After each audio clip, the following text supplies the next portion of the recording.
Honda CRZ Sport Hybrid. Everything a hybrid is and isn't. Introducing the Sport Hybrid. Hybrids are all the rage. Efficiency is more important now than ever. But at Honda, we weren't about to turn our backs on hairpin turns and manual gearboxes. So we designed a hybrid that defies logic and embraces the pure driving experience most hybrids ignore. The result is certainly a hybrid, but also something else altogether.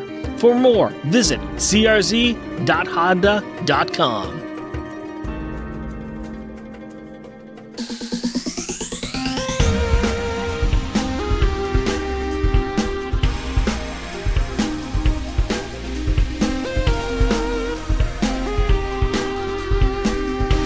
Welcome, dear listener, to our podcast. Jeff and Rick present Unpacking the Power of Power Pack, where we journey through each issue of comics that include a member of the most underrated Marvel series from the 80s while drinking beer. Analyzing awesome and amazing adjacent adolescent adventures and absorbing alcohol. I am Jeff. And I am Rick. The lust of death's possession will overtake random banter. He won't be happy till he smells their fear. He's the angel of death.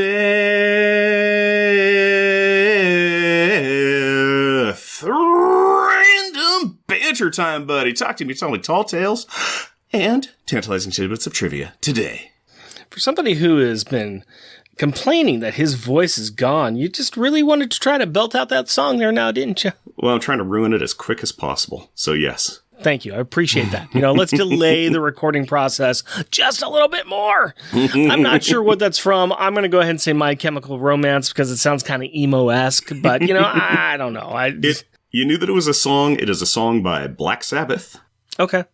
And I was close with the emo. Yeah, very close. So close. Similar color palette there. Do you want me to just tell you what the song's title is? Sure. Yeah, go for it. Psycho Man. Okay. Yep. There we go. It totally fits. I was also hoping that you would just start singing out "Welcome Back, Kotter." Yeah. Because just the front page of this, just ooh ooh ooh ooh. It looks like the Sweat Hogs there. Mr. Kotter. It looks like the Sweat Hogs in there. I did think about doing some Mr. Kotter, but I was also like, well, Psycho Man's a protagonist, antagonist in this. Tip. Black Sabbath has a song called Psycho Man. At work, I had to try to explain to somebody what Welcome Back, Kotter was and why I was bringing it up after the Super Bowl, because there was a commercial that had John Travolta in it, and I was explaining to them what Welcome Back, Kotter was, and I was like, it's a show from the 1970s, and oh my god, I'm old. Yeah, there's that. I saw a thing recently that was like, kids today talking about the 90s is like us kids in the 90s talking about the 60s.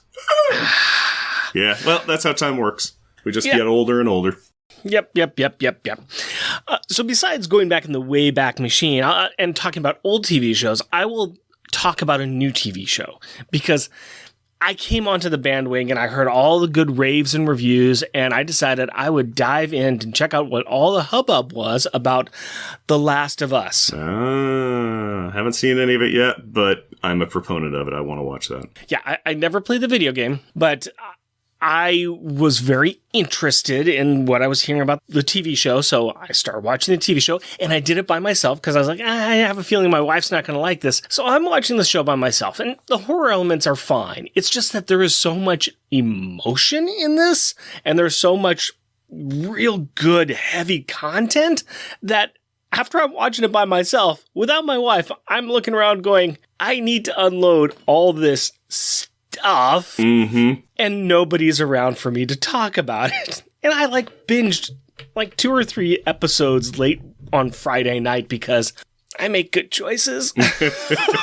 Yeah, if anybody just wants to get the vibe of what the show is about, you can look at the video game. The first 12 minutes of the video game will just sum up everything. It'll catch you right up to speed of what's going on in that world. It's great. Yeah.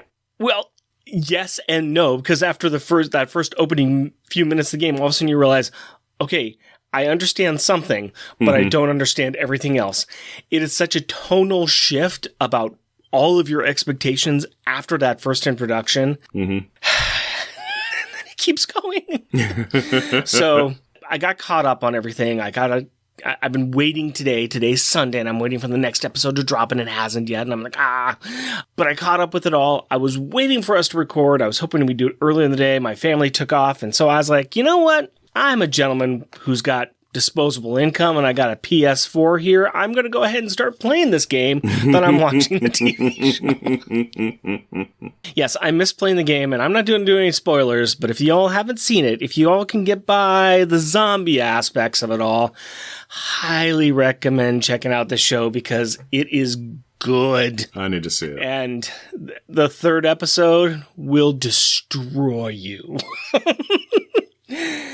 Yeah. Like physically, like it hunts you down. Like it comes to your house and breaks your stuff. It gets in there and it just says, oh, that's some nice emotions you got there.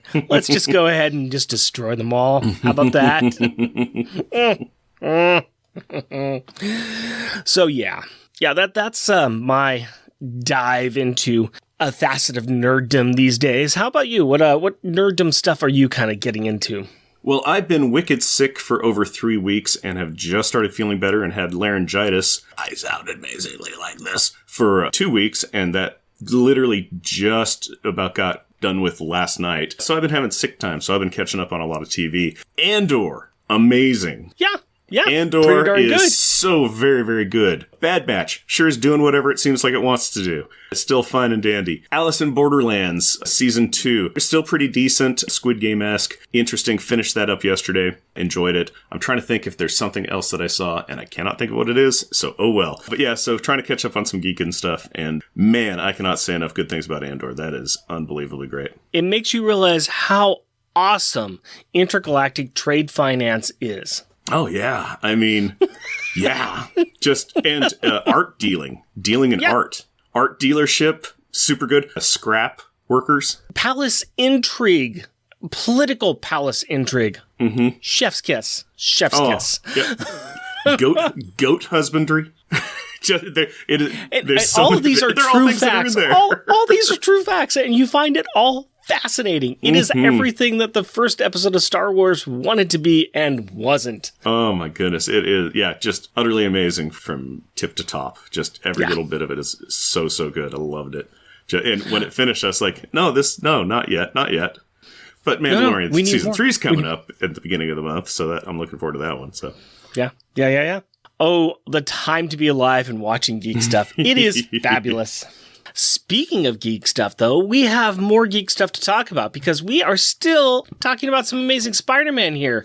So before we get to this, the last of these issues, before we go back to the FF, Future Foundation, what happened to the last issue, Jeff? Why don't you tell me about it? Well, Spider-Man does the majority of the light, medium, and heavy lifting, while the Fantastic Not Quite Four goofball around with their fluctuating power sets due to the about-to-explode portal that the Sinister Six was messing around with.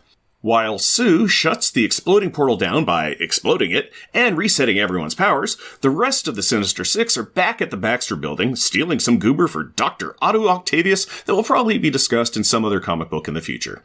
Now that the Peter and Carly made up, and Carly reveals that she got a Spider-Man tattoo, which Peter super approves of, 2-sentence replays over, why don't you give me a beer and tell us what our Power Pack pick is? My pleasure, my friend. I understand that beer is a good way to handle sore throats.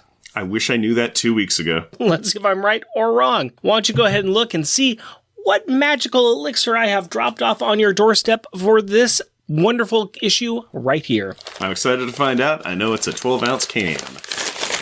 And it is Rotating Hop Series Hazer's Gonna Haze. Hazy IPA by Belching Beaver Brewery.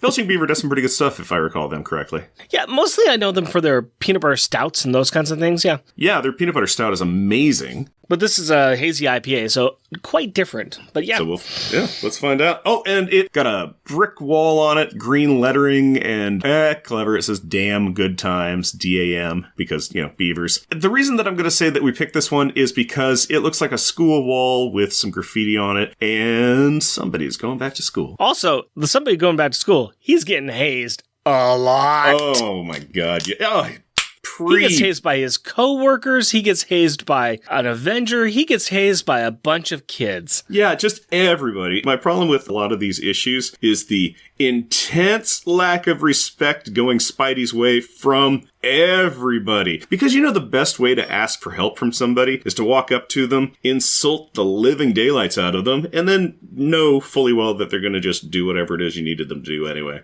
So, well, that's how I got you to help me with this show. So, you know, whatever. Yeah, I was gonna say that's podcasting in a nutshell with a partner. You betcha. Hazer's gonna haze Belching Beaver Brewery IPA, New England Hazy IPA, showcasing a combination of new age hops that rotate throughout the year. 6.6 ABV. Yep, it is a nice straw color. It is translucent. Light does go through it, but you can't see nothing. Nice bubbly, a little bit of a inch-tall foamy head on that. It smells like a IPA. Yeah. It smells like an IPA, but it smells like a nice IPA, and the taste on it is... not bad. I'm getting lemon hits on there. Yeah, getting a little citrus. Heavy citrus Definitely there. getting... there's the hops. The hops come in at the back end. Definitely a hazy IPA. I've tended to enjoy the hazy IPAs that we've had, and I can say that this is a hazy IPA. Yeah, the heaviest notes are the citrus notes, followed right up by the hop notes. Mm-hmm. It's actually... it comes in like it's going to be harsh, but then it smooths out and mellows out a bit. It still has got that strong hop hit and those strong citrus notes, but I'm expecting it to really come in and drag and really cut. But it doesn't. It just always remains at that level of, I'm going to come in and hurt you, but not really. Yeah. Not really. I'm just going to be very smooth and mellow. It is very present. Belching Beaver, everything of theirs that I've had, I've really enjoyed. And they do a good job at it. And they did a really good job of this. This is a very nice hazy IPA. Yeah. Bippity-boopity. I don't know what else to say. It's solid. It's pretty good. I'm interested to see how it tastes going forward, but... it looks good. It smells good. It tastes good. It's great for what it is. Ta-da! Yeah, there's not much to say about it. It would go into a school and say, hey, I'm a beer on school property. I'm going to haze the substitute teacher. That's what's going to happen. That's what's going to happen. And it kind of comes in and says, I'm here to teach home economics. Here's how you balance a checkbook or build a birdhouse. It's been a while since I've been at school. I don't know what schools do anymore. Don't try to figure out what your daughter does when she goes to school. That heaven forbid. Well, I know it now. Why would I want to learn about that? And I already know she comes home with her homework, and it's drawing and letters and stuff. She got a report card. She's doing really good in school, so that's nice. Good.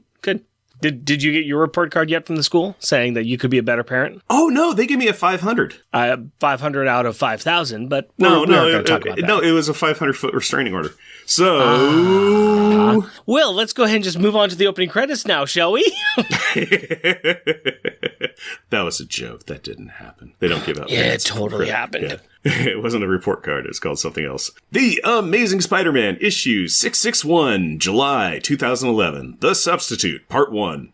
Writer, Christos Engage. Penciler, Riley Brown. Inker, Victor Olazabah. Colorist, John Roach. Letterer, Joe Caramanga. Editors, Ellie Pyle, Stephen Wacker. Featuring the Amazing Spider-Man and Reptile Finesse, Hazmat, Veil, Metal, and Stryker. And guest starring Carly Cooper, Giant Man, The Future Foundation, and Alex Power. We start in the Future Foundation headquarters. Peter, Sue, and Ben are pulling Reed out of a lecture he is giving to the Smarty Pants Brigade. Reed apologizes and hands the piece of chalk to Alex Power, symbolizing the transference of teacher privileges. Our boy Alex starts to lead the kids in a discussion of Everett's universal wave function theory as Peter looks longingly at the classroom. And that one panel of Alex teaching a class is why we are talking about this book. Bye, Alex Power. See you back in Future Foundation number 2. Wish we could talk about you more. You know, according to the theory that Alex is teaching, there is an actualized parallel world where Reed called on Bentley to finish teaching the class. Of course, that would mean that we would not be talking about this issue, and Bentley would have led the class on an experiment of coring an atom, thereby ending that existence. For now, we will follow the Monochrome Quintet as they fantasticar over to face King Kong in a river. As they start to head out, Spidey, noting that he really isn't the best in kaiju fights, offers to stay behind and teach the class. But Reed, ever so not delicately, intimates that Peter would suck as a teacher. Wait, what? Why? Well, the kid's work is at a critical juncture, and Spidey might be more of a distraction than an educational focal point for the kids. Ouch. I mean, fair, but ouch. Before degrees and accreditations can be laid out as evidence, with Reed starting to go down that waterslide of poor social skills, Sue points out a distraction from this clumsy and insulting team unbuilding exercise. She might have just as well yelled out, "Hey, look, a monkey!" as they arrive at the scene where a large, almost ape is bathing in a not-so-clean river. Now, even though they are battling Mighty Joe Young's cousin, Peter cannot get this teaching thing out of his teeth. He knows he is a good teacher. He knows he has some brains. What does Alex have that he does not? A living family. Ow. I mean, woof. Ow. Okay. Everyone else whose name is not in the front of this book is working the current problem, including Reed, who has discovered that this grape ape has matriculated from the microverse. So, pin a pin on that problem. Knock, knock. Now, who could be knocking on Sue's force field? Why, it's none other than Hank Pym, currently standing tall and looking to take a swing at this giant problem. Sue drops the field and Hank lands a left jab on the monkey's jaw, Wham! which sends Spidey and Ben flying as they were perched on the banana eater's noggin. Good teamwork in there, Hank. Really encourages people to want to do a team up with you. With the extra physical and scientific assistance from Dr. Pym, they web up and then shrink down the peeved primate, where they then continue to pummel the miniaturizing the major microverse mantle. Bad look, guys.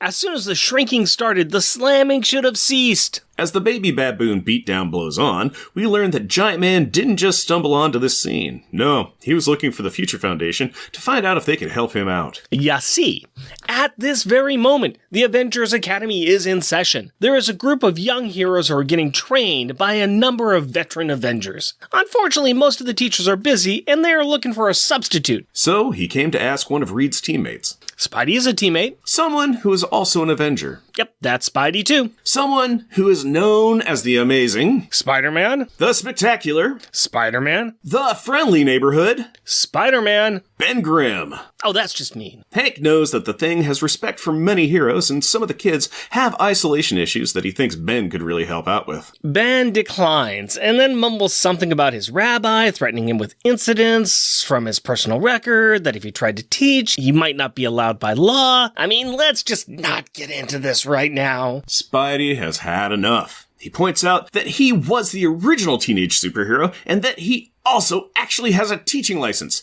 He was paid to teach kids professionally for a time. Probably before he was fired. Hush you. Well, gosh, I guess Peter is the most qualified. And as Hank points out, Spidey has already made every mistake in the book. They actually use him as a case study of what not to do. Oh, and there's another connection that Peter should know about. These potential students were saved from a torture and brainwashing program that Norman Osborn had started. So they are working on making these teen heroes, heroed, not future criminals. Whom exactly of these hopefully not future criminals are we talking about that need some teaching? Glad you asked, Rick. Here, I made you some trading cards. You can explain half of them. Goody, goody, goody. Okay, we got Hazmat, Jennifer Takeda. She is not a mutant, but for some reason her body emits harmful radiation. So she is confined to a containment suit and despises walks on the beach, because you cannot get the sand out of that containment suit. Metal, Ken Mack, has a body of living iridium. He is trapped in a metal form and has no feeling of physical touch. He is attracted to gift store magnets. Finesse, Jean Foucault, is a polymath and a master of knowledge and skills. She is very similar to Taskmaster. Greg Davies? No, the other one. Her biological father might be a criminal, and her shoe size is 9. Next is Reptile, Humberto Lopez. He has a crystallized bone medallion that lets him take on abilities of different dinosaurs, including some shape-shifting. He loses control sometimes, especially around chocolates and small prey animals. Vale, Madeline Berry, can change into a gaseous form, but she is slowly drifting apart. Her tech spec gives her an 8 in art. And finally, Stryker, Brandon Sharp. He has electricity-based powers, and he may have positively definitely killed someone in self-defense. Also, he has memorized all of the state's capitals in order of letters in their names. Well, Mr. Carter, how do you like this group of sweat hogs?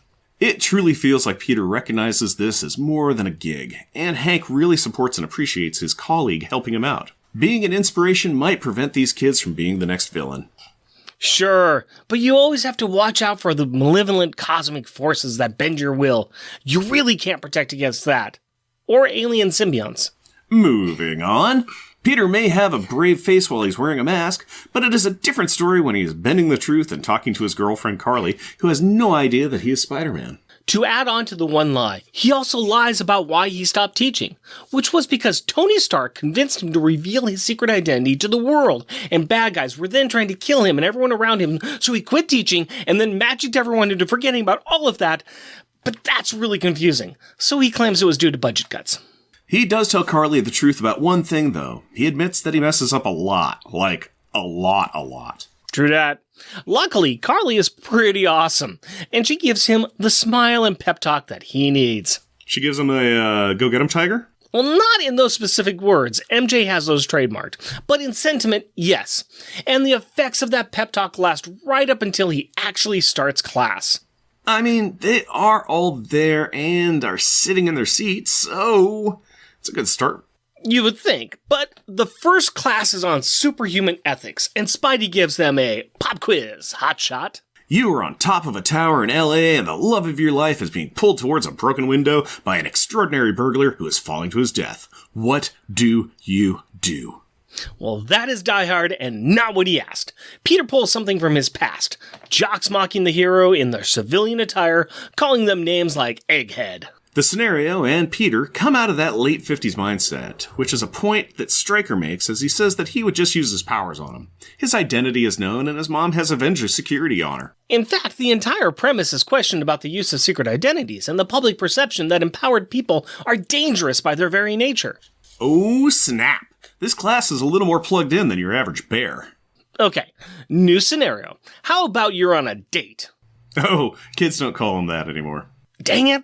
Hey, good news. Reptile thinks that this is an honor, but he wants to know why Spidey went from being a celebrity to being a menace. He had the chance to be a big wrestling champ. Why throw it away to be a punching bag for the media? Oh man, that's such a setup. But that's okay. This is what Spidey always is waiting for. You see, with great power comes... great responsibility. Yeah. Giant Man always tells the kids that all the time. Why is Spider-Man stealing Professor Pym's catchphrase? And seriously, why not just make money and help people that way? This, of course, is followed by a breakdown of how Spider-Man could have set up a company to funnel through all of the money he could have made without sacrificing his identity. He could have been the Spider of Wall Street. So Webhead moves the class out to do some patrolling. Good move. Now, these kids are questioning the logic of patrolling. You know, wandering around hoping someone breaks the law so you can punch them in the face. Peter is really struggling here. He is trying to be cool, look cool, provide cool knowledge, but he forgot one important thing. He is Peter Parker, and Peter Parker is not cool. Which may be why he lost track of his words while deep in thought. The kids have spotted a couple of muggers harassing a lady in an alley and have responded with prejudice. First, a fist for metal as the other perp fires his gun. Blam, blam. Followed by a double team of Finesse and Stryker taking out the guy with the gun. Spidey swings down and chastises the kids for their hasty actions, even as the victim is saying that, they did good. What with saving her life and all. Peter does take a moment and recognizes the muggers. Hey, he knows these guys. They are small-timers, purse snatchers. But their actions seem a bit off, especially when they told the victim that they hated her. Yeah, it's usually Spider-Man that everyone hates. Little synapses are firing off in Peter's head. Fear, anxiety, microverse, hot pockets. This can only mean... the Psycho Man. I was going to say indigestion because of the hot pockets. But you seem pretty sure of your answer, so explain. Well, remember a couple of episodes ago when Spider-Man and the Future Foundation were traveling through the microverse, and there was someone that was watching them and scheming? Well, here he is, the schemer. And he loves to instill fear, self-hate, and all kinds of anxiety into people. It's kind of his thing. Okay, cool. He is like any bad manager at a job then. It's good to know who it is, though, as I thought it was a South Korean rapper who had developed his own company and was introducing it to the kids. Wait, what? Oppa, psycho style. Oppa. Rick, just stop. So, bad guy from another dimension reveals his plans to attack the Future Foundation, feeding his anguished batteries on their agony, using a tablet with fear, doubt, and hate to infect them all. Yada, yada, yada. Bored now. This kid's attack. I mean, they've got no respect for the classics. You have to give the villain time to monologue. Oh, interesting side note. His tech pad is projecting the words into each individual's native language for them to read, because his victims just need to know what flavor of bad guy he is. Wow. Okay. That is very equitable of this guy. Most people do not think about that kind of accessibility for their clients. He loves to spread fear, no matter the border or barrier. It's kind of inspiring, really. Well, this initial attack by the kids in the academy is not successful. Psycho Man flexes his hate muscle and... Sham. The kids all fall down. The next adolescent attack wave gets hit with fear, and they fall as well. Now Spider-Man is off to the side, observing, caught up in his own cycle of fear and doubt, recognizing that this is worse for the kids because they have never faced villains who have caused this kind of psychological damage before. In fact, with Psycho Man hand-waving his powers around, the students are all turning on each other, each of them blaming the other in turn for their very own misery. But Peter is the amazing Spider-Man, and if he can lift a building off of himself in order to save the ones he loves, he can also dig deep and be the best substitute teacher the Avengers could settle for since their original choice turned them down. And with a Thwip wump. he uses some webbing to pull Metal into Hazmat, taking down the two aggressive students before throwing a flying kick at Psycho Man's face. Ka-tung.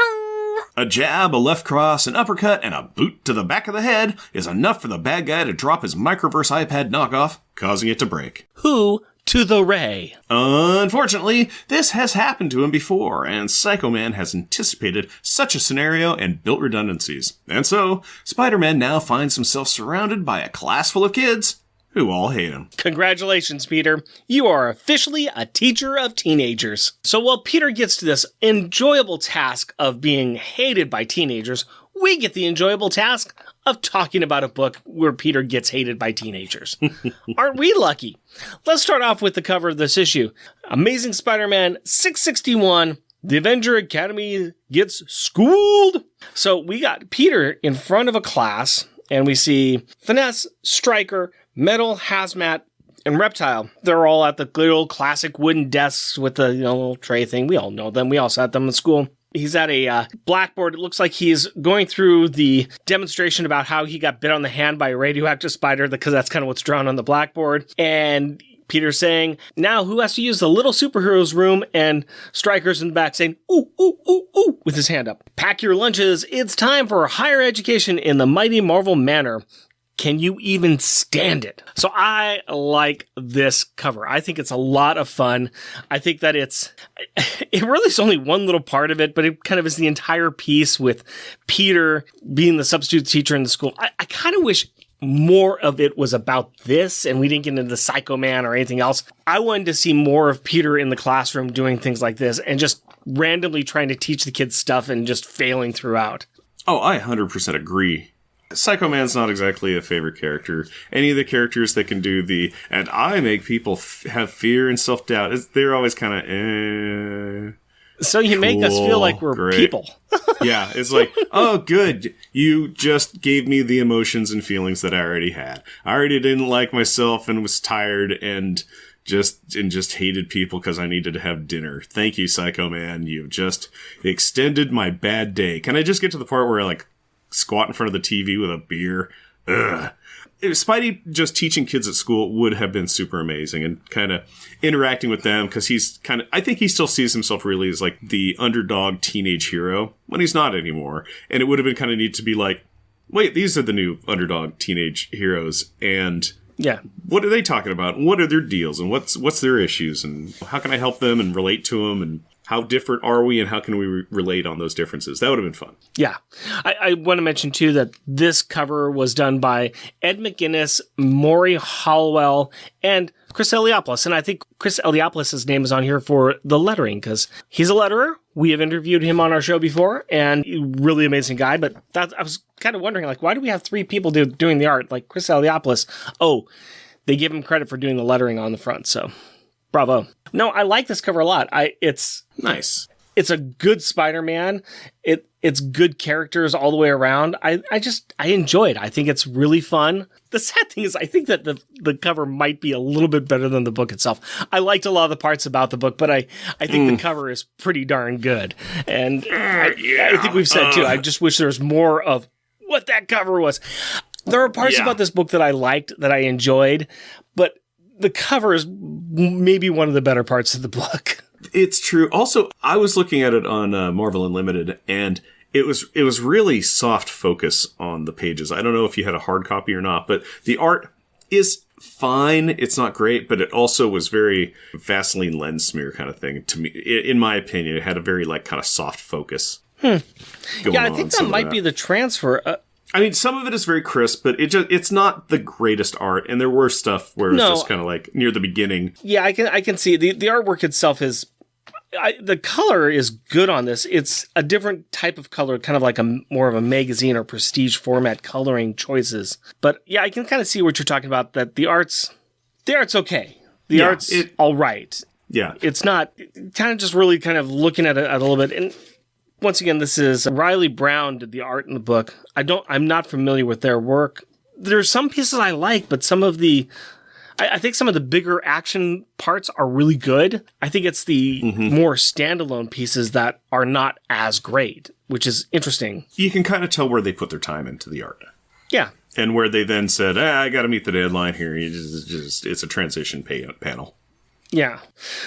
Let's get into this a little bit more, though. Let's talk a little bit about the teachers and Marvel. We are to the point now, and especially when this book came out, and some of the books nowadays too, is where we are seeing some of the people that we saw as heroes learning to be heroes, kids, younger people. We're seeing them now being the teachers. Or even, in Wolverine's case, the headmaster of the Jean Grey Institute for Higher Learning, or whatever it was. Yeah. I was going to mention that in a lot of the newer X-Men books, especially the New Mutants titles, on Krakoa, the people who were the New Mutants, the kids who were the New Mutants are now adults. They have all been on different teams. They've done different things. And a lot of them have taken it up their mantle that they are reaching out and teaching the younger kids, trying to teach them as mutants, what it is to use their powers and how to fight together and how to get into some of these things. So I like the idea. I like the idea of the Avengers Academy. Let's teach the kids, especially when these kids are being picked up by villains and being taught for evil. Let's try to teach them the right way of doing things.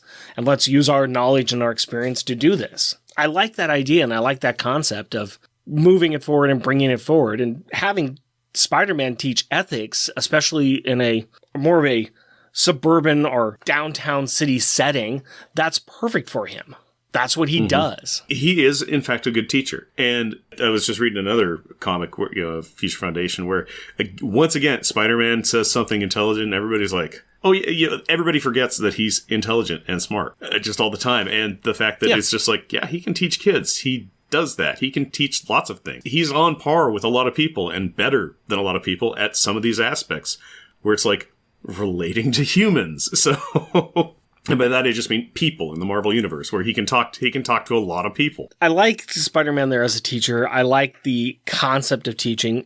Like we were mentioning before, I think that I wish we had more opportunities to see him doing teaching instead of having this giant Spider-Man versus Psycho Man type of a thing. In this story, the Psycho Man stuff is really the B story. I know they've been building to it, but to me, it's the B story, almost the C story. It's kind of like, yeah, do the Spidey...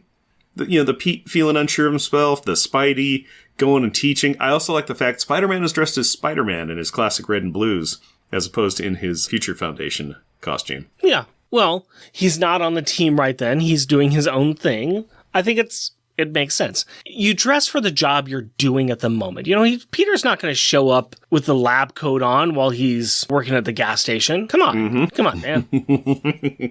I know you haven't been out there in the workforce for a while, but, not everybody just shows up in their underwear for all of their meetings. Hey, I heard the line, dress for the job you want. And I dressed for that job, which is I don't want one. So underwear it is. Hey, I do most of my job sitting in front of a computer doing Zoom meetings or Teams meetings. And I'm wearing comic book tees and shorts. And heck, if anybody can really look down and see me from the waist down. So whatever. Talk a little bit about Avengers Academy. Just briefly mention it. We are going to be visiting the series in about 7 months when we pick up another one of the Power Pack members as they matriculate to the LA campus. I wonder who that could be. In LA? Trying to be a movie star? What? Could be anybody. So we are going to get in talking to these characters plus some more Avengers Academy characters later. So I'm not going to spend too much time talking about them now. I do kind of like these characters. I read up on some of the Avengers Academy stuff before, and I was kind of liking a lot of it. I didn't get into a lot of the backstory with the characters as much as I would have liked to, but I like what they've done with them. I like the fact that Marvel is trying to introduce new characters and trying to create new stories with them. It's great that we always go back to a lot of our favorites, but try to introduce some new kids, some new characters into the universe. It's always a good thing. Let's see which ones stick. Let's see which ones don't. It is neat to see new characters, and you can tell different stories with them. Or honestly, you can tell the same stories you've told before, but with a new paint job on it. That hasn't happened a few times in Marvel Comics. Well, that's all right. That's all right. The story itself, I guess we should kind of get into some of this here. We've got 3 acts, realistically. We got the first one where, hey, there's this giant monster from the microverse that's come up to cause havoc. What the heck? Let's fight it. I like the Monster of the Week introduction. It's okay that it's tied to the Psycho Man piece. It could not have been tied to the Psycho Man piece. I'm fine with either way. I just like that there's a call. We have to go out and fight this thing. We're going to figure it out. And in the process, other things are happening. Yes. Spider-Man didn't think this was going to come around and bother him again, but yeah, it did. I don't mind that at all. And I like they're in the middle of fighting it, and there's Hank Pym as Giant Man. just is. Yeah, and it makes sense, too. They're in New York. If a giant monkey showed up in a harbor in New York, I think it would be swamped with heroes. It's like, well, whose title is here? Because is this an X-Men or an Avengers or an East Coast Avengers, or is this a Spider-Man or a Cloak and Dagger or a Daredevil? Who's here? We get a Giant Man here. He's going to handle the Giant Ape. It's all okay. It's all okay. I think we've talked a little bit about how much we liked Peter in the classroom, how much we wish we could have seen more of that or more of that type of thing. But then we have them going out on patrol and meeting up a Psycho Man, and I know what they're doing there. It's fine.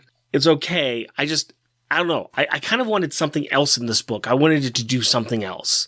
But the writer, Christos Gage, has a couple of things a couple of books that he's going to write in the middle of the Dan Slott run here. He's got an opportunity to drop in and do this story really quick. He's got to tell in 2 books. Okay. Yeah. Great. Yeah, I can't lay down a lot of groundwork for other stuff. It has to kind of be, dip and dip. Yeah. Because I kind of liked what he had. I liked the beats he was laying down. It kind of gets lost and muddled a little bit in that last act of this book. Of course, we're not going to finish wrapping up this story because Alex Power's not in the next issue, so we don't care. We care, but we don't care. Does that make sense? We care, but we are not going to talk about it because there's no power there. Which means that we don't care. So, to wrap up that story, of course the kids all head out to do evil because Psycho Man has made them feel evil. He's taking control of them.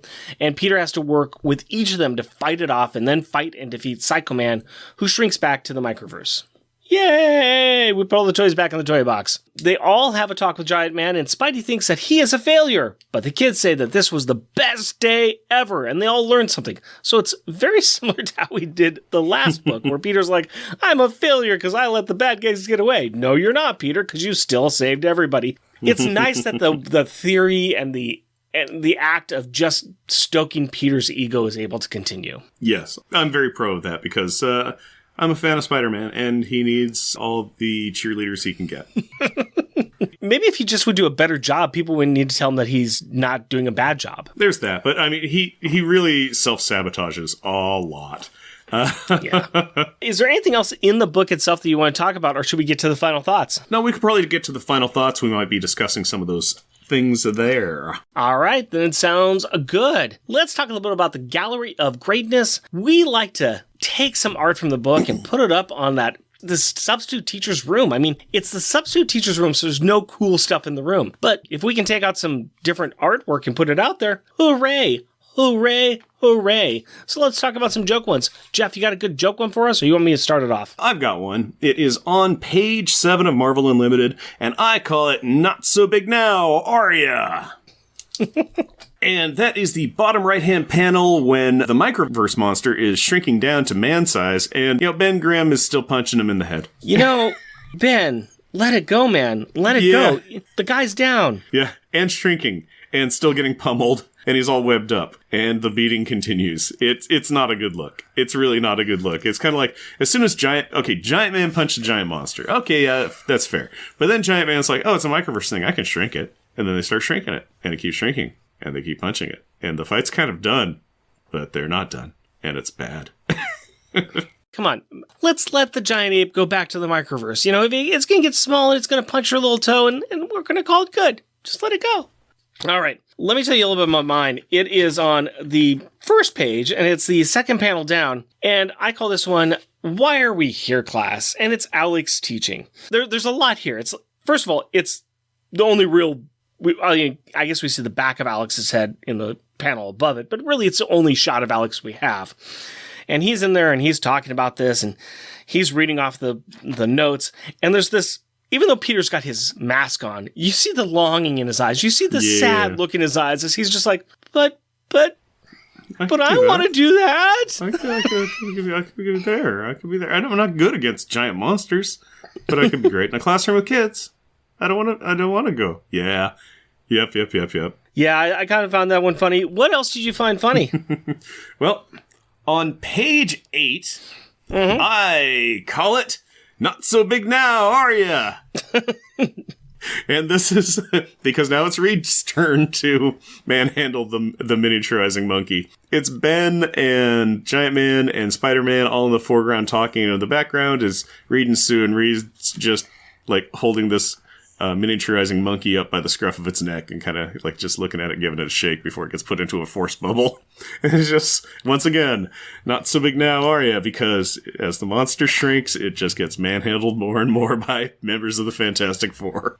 It's an ape that's getting beat up. All right.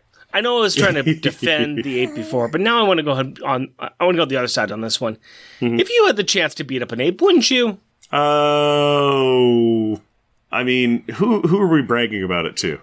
Because Jeff, who else? PETA. oh, well then definitely yes. While eating chicken fingers and telling them about how good Matt's barbecue is, then yes. All right, I would like to go to, I think this is about the 4th or 5th page here, and this is where they have just started to engage the great ape, and we've got Ben and Peter have jumped down out of the Fantastic Four. Peter's first move is to shoot webbing directly in the ape's eyes. Yep. Just Spidey webbing up the eyeballs. Yep, that's on page 6. I was like, that's funny. Once again, Peter's there saying, hey, what y'all doing to this ape? Yeah, why'd you blind this monkey? Why?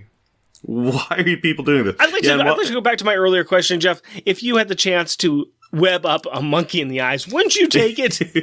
Well, my miniature stone friend jumped on its head and punched it. Obviously. Yes. Yes, obviously. All right, let's talk about some good artwork.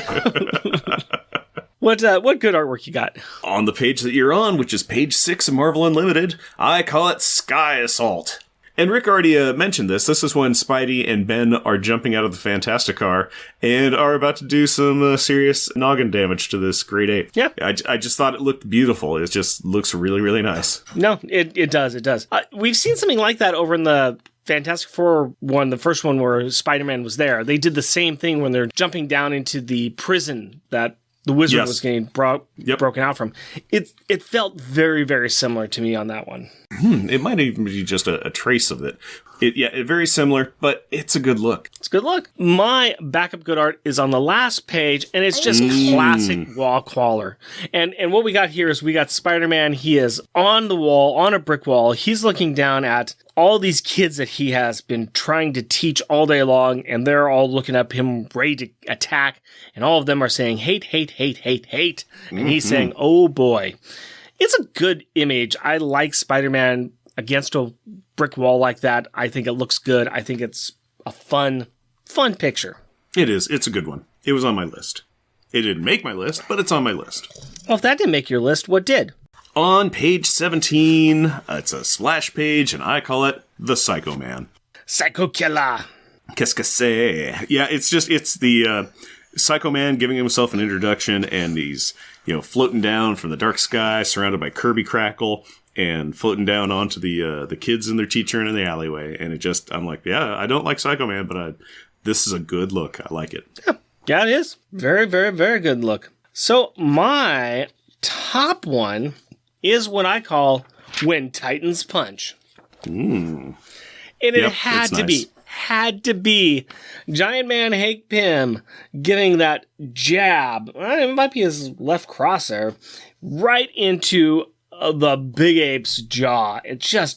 It's cool. You got the bridge behind them. You got Ben and Spider-Man kind of going flying at the same time. There is a lot in that, and it's just fun. It is a glorious image that you picked there. I love that. Again, on the list, just didn't make it, but boy, I really thought about it. Well, now that we've punched the ape, let's go ahead and make fun of the ape, or other people. With Rubber and Glue Moment, what was the best or most childish insult? Jeff, let me talk to you about what I think about you. You are nothing but a stuck-up brat. Ooch. Ouch. That was something that Hazmat said. Ooch. Hazmat was talking about her coworkers. I think this is in the midst of this entire filled or emotion-filled thing that Psycho Man's doing, but she lets out with stuck-up brats. Yeah, there were some good ones in there by the kids when they were Psycho Man. Yeah. I did like that one. Including Metal telling him, it's like, I think he was all like, you think you're better than me? You won't be so pretty when your bones are broken like glass. There's some good stuff in there. That was one of mine. What do you have for yours? Well, I'm going to go with something off page 8 from Giant Man. And this is his really interesting way of asking Spider-Man for help, where he's talking about, you're the ideal choice. These are at-risk kids, and you've already made virtually every mistake a young hero possibly could. What? Like what? Well, your ill-advised professional wrestling career, allowing yourself to be branded a menace, which seems to have stuck. The Spider-Mobile, we use you as an example of what not to... just stop it. Your ideal choice. You're perfect. You're exactly what we need. Don't just start talking about how bad a choice it is. You're the best choice because you're the worst choice. No. And once again, Hank Pym, you better just know your role there, buddy, because you were one to talk about all this stuff. Let's think of what you're doing. Let's see what you're doing. My top one comes from Psycho Man himself, and this is in the midst of him getting attacked by all the kids. Like Metal just attacked him, Hazmat's coming up to him, and he lets out this power burst, and they all go flying away, and he says, wretched urchins. I mean, love it. Yep. You just named my top one. That's the one. Yep. That's my favorite insult from Psycho Man on page 19. It's ancient, it's old, it's Kirby-esque. Fantastic is what it is. It's fantastic is what it is. I loved it. It was perfect. Let's get into this Parent of the Year award, the Reed Richards Award for Good Parenting. Ironically or not ironically, I am going to go ironic award this time. And I'm going to give it to Psycho Man. Ooh, okay. Psycho Man, you should not teach kids only about hate, fear, and doubt. I mean, you should include that in your teaching. You should have that as part of what you're teaching. That should not be your only curriculum for teaching. If you're in front of kids and your only thing you're giving them is hate, fear, and doubt, well, my brother, trust me, these are teenagers. They've got that already. So, I'm just saying. Yeah. I like it. I like the fact in this part we can do it as a joke or as a serious, because you took it as the joke, and I'm going to do it as serious. I'm doing it serious. I don't think that Psycho Man should be getting the ironic Reed Richards not good parenting award. Okay. I'm going for a actual good parenting, and I'm going to give it to Ben. Really? Yeah, I'm going to give it to Ben because he was the one getting Reed out of the classroom to go like, hey, we got a monster to fight, and we could just tell the mayor you're really into telling a tale about quantum physics instead of fighting this monster that's going to destroy the town. So he got Reed to get going.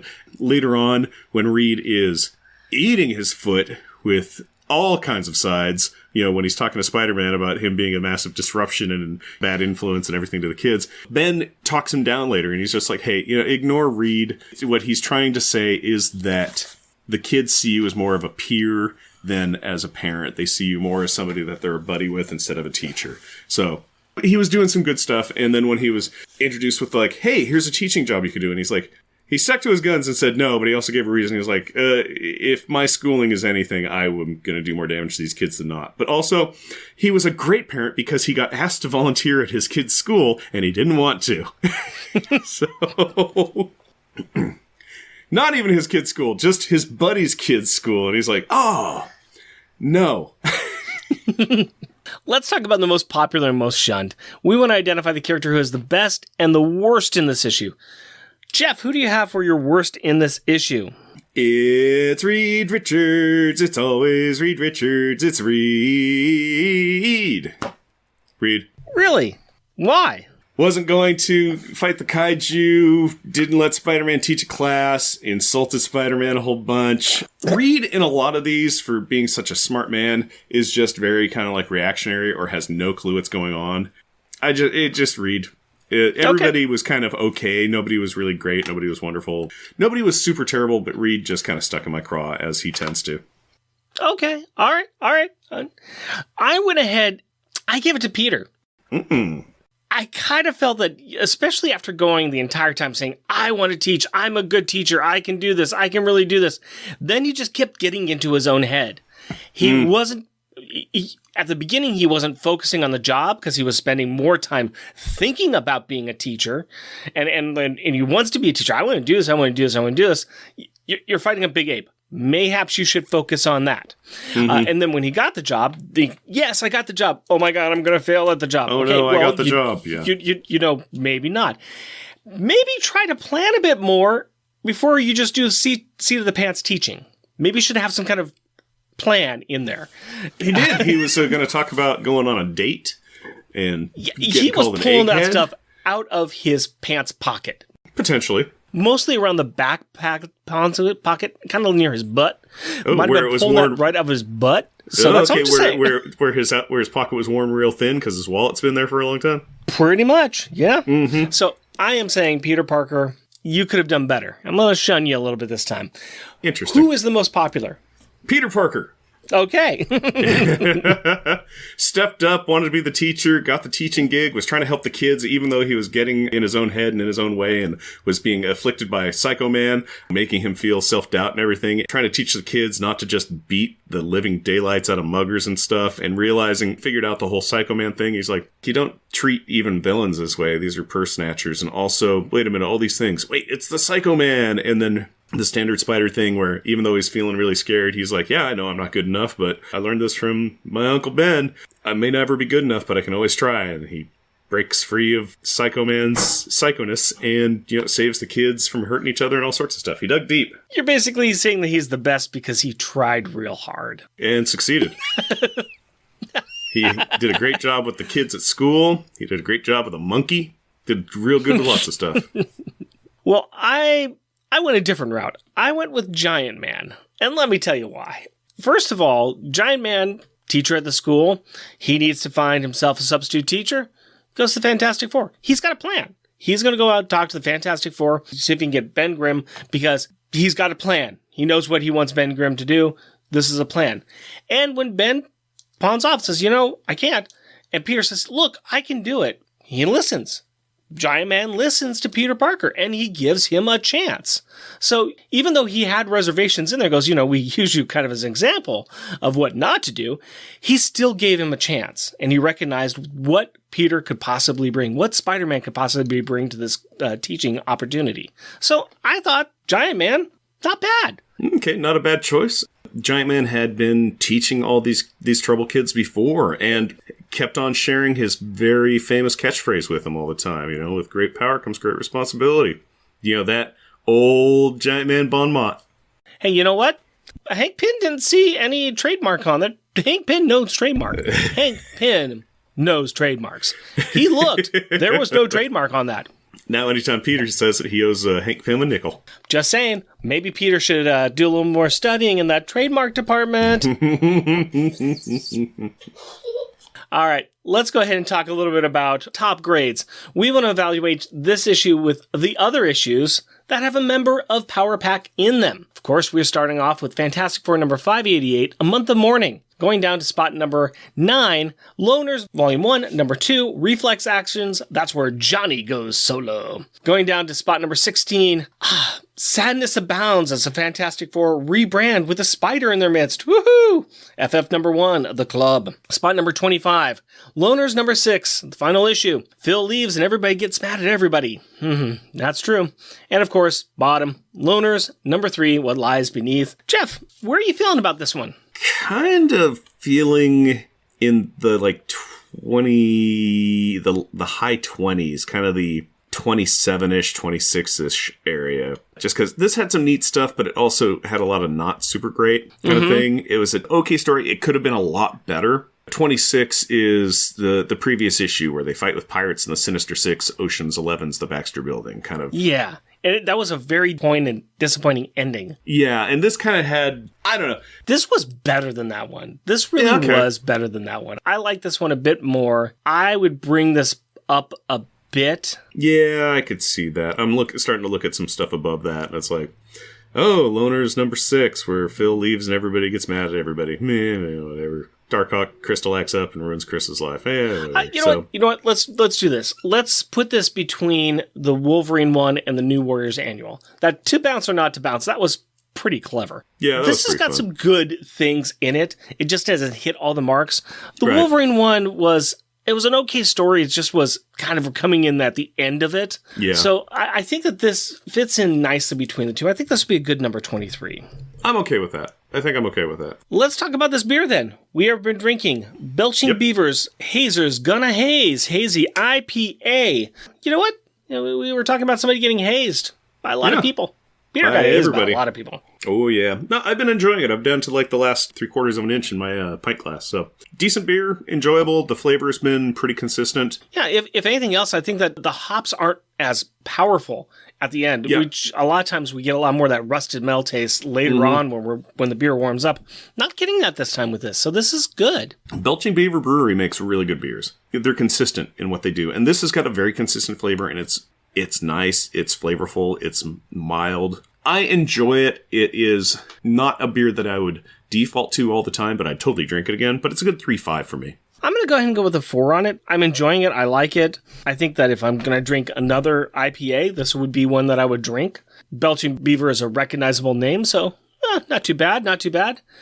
Yeah, enjoying it. And another thing that we enjoy is Kids Perspective. And that's where Rick talks to his 12-year-old daughter, Carrie, about the issue that we just covered. So, Rick and Carrie, take it away. Hello, Carrie. Hello, Day. Hey, we are here to talk about another comic book. What are the odds? Yay! We are talking about Amazing Spider-Man 661, correct? Yeah. What did you think about this comic book? It was fun.